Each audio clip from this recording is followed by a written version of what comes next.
War, as a phenomenon, brings with it not only tragic consequences such as death, starvation, and destruction, but also a host of other problems. Soldiers immersed in a combat environment face challenges not only in the area of physical survival, but also in the area of ethical and social issues.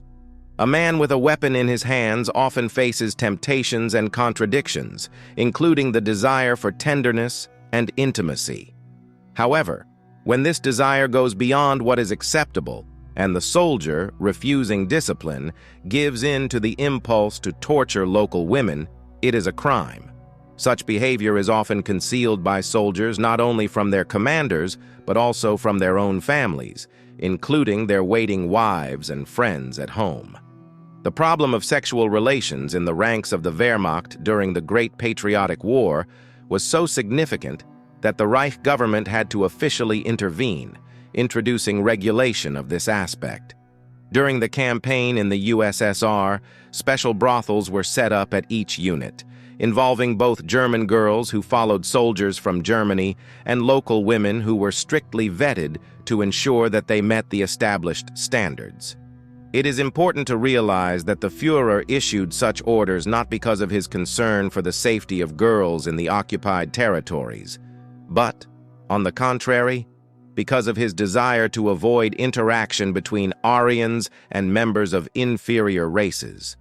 Despite government funding, the conditions of service in the soldiers' brothels remained appalling.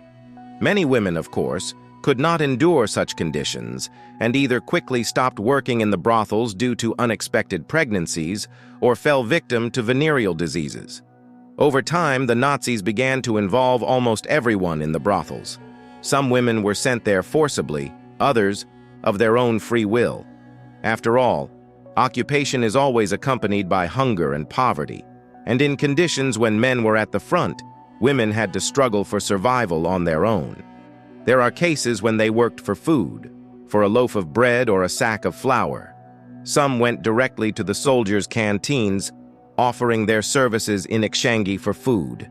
Later, special pleasure rooms were even set up in the occupied territories, where soldiers and officers were free to torture women from the local population. According to the military regulations of the time, German soldiers were strictly forbidden to commit crimes against local women. However, not because of concern for the local population, but because of the need to discipline the troops and prevent disease outbreaks. Thus, despite orders from Berlin, soldiers far from Germany often ignored the restrictions, going unpunished for their crimes. Women to work in brothels were most often sought in villages plagued by severe famine. As I mentioned earlier, some were willing to do desperate things for food. However, the situation was particularly tragic for Soviet women who were taken prisoner by German soldiers. Saboteurs, orderlies. Their fate in captivity was often much worse than that of the men of the Red Army. There are many cases when fascists, using captured women, organized real hellish tortures, throwing them into overcrowded barracks where soldiers shamelessly abused them. There are also known cases when German soldiers hid from their families new relationships they had in Russia. I will tell you the story of soldier Wilhelm Deetz as an example. The young, non-commissioned officer Wilhelm Deetz did not particularly want to participate in the war. As time went on, it became obvious that the anti-Hitler coalition was not going to surrender and was resisting the invaders, despite Hitler's promises of a quick victory. After Wilhelm was transferred to the Eastern Front from France, he received 2 contusions and was wounded at Stalingrad.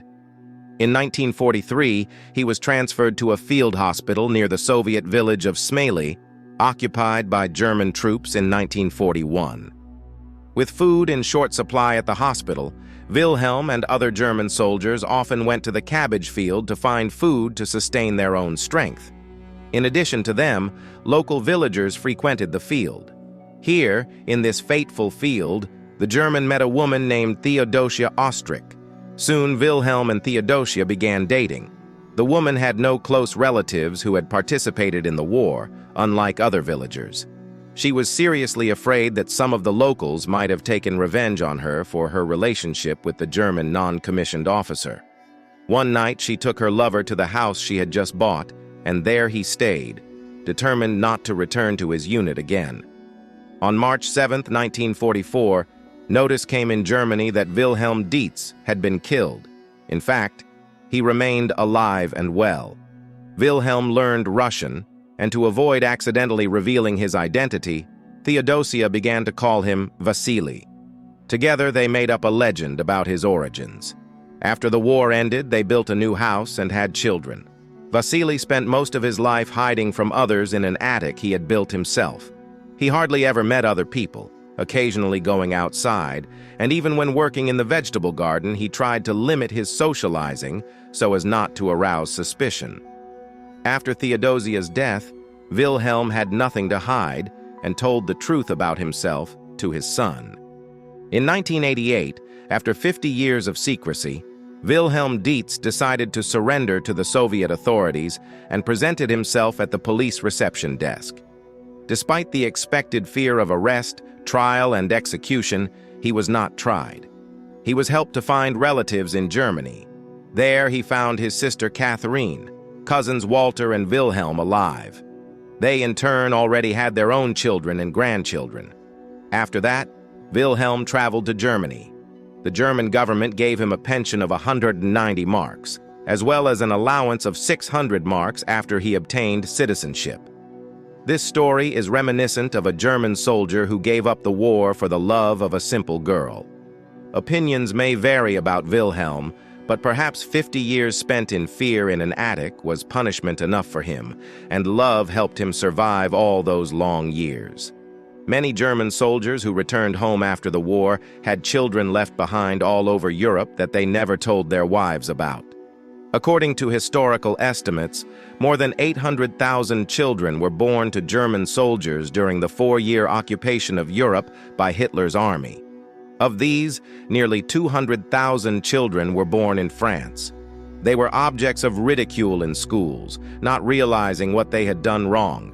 Many mothers endured the public execution as they were paraded through the streets, cut and naked, after the Germans retreated. And now, 80 years later, some of these grown children are beginning to speak up, overcoming the shame that has held them back all this time. Moreover, many of them are still trying to track down their German relatives. In Norway, more than 12,000 children were born to soldiers and officers of the Wehrmacht during the 5 years of war. Among them was Annie Frid Lyngstad, one of the soloists of the famous ABBA. It is difficult to answer the question of how many children were born to German soldiers in the USSR.